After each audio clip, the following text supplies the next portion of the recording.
Every generation looks back on its school days through the lens of its own experiences. Some memories fade with time, while others remain remarkably vivid, even after half a century. Among the recollections gathered together, corporal punishment is remembered not simply because of the physical punishment itself, but because it formed part of a much broader picture of school life.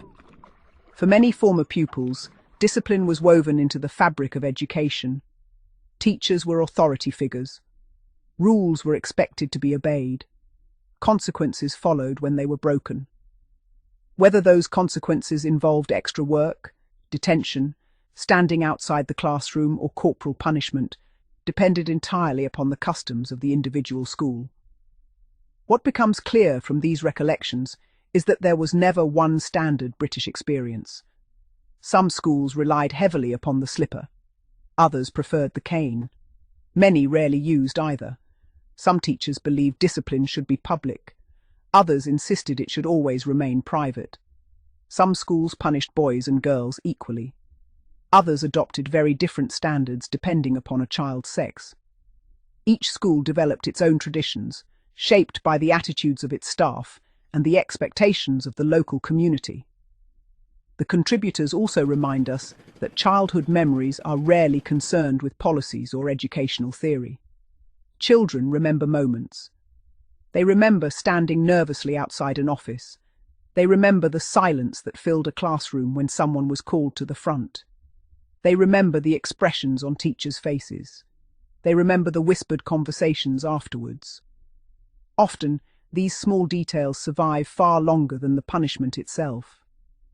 Many contributors were also careful to distinguish between teachers whom they regarded as fair and those whom they believed were not. Again and again, one principle emerged. Children were often willing to accept strict discipline, provided it was applied consistently. Teachers who punished deliberate disobedience while overlooking genuine mistakes earned respect, even from pupils who occasionally found themselves on the receiving end of discipline. Those who appeared inconsistent or arbitrary were remembered rather differently. That distinction remained remarkably consistent throughout the recollections.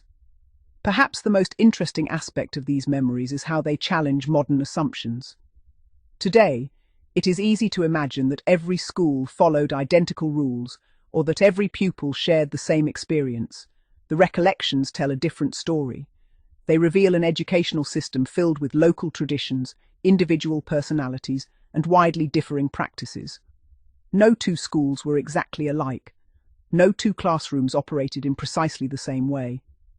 And no two pupils necessarily remembered the same event in the same fashion.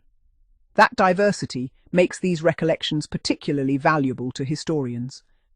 They remind us that official regulations tell only part of the story. The everyday reality of school life was created by thousands of teachers, making thousands of decisions in classrooms across Britain.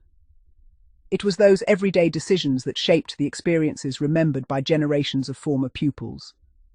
Whether readers view corporal punishment as a necessary form of discipline, an outdated practice, or something in between, the memories collected here provide an important historical record.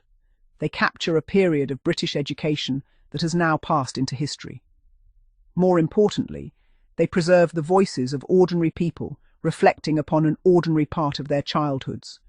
Together, those voices create a fascinating portrait of a changing society. They remind us that schools, like the communities they served, were constantly evolving.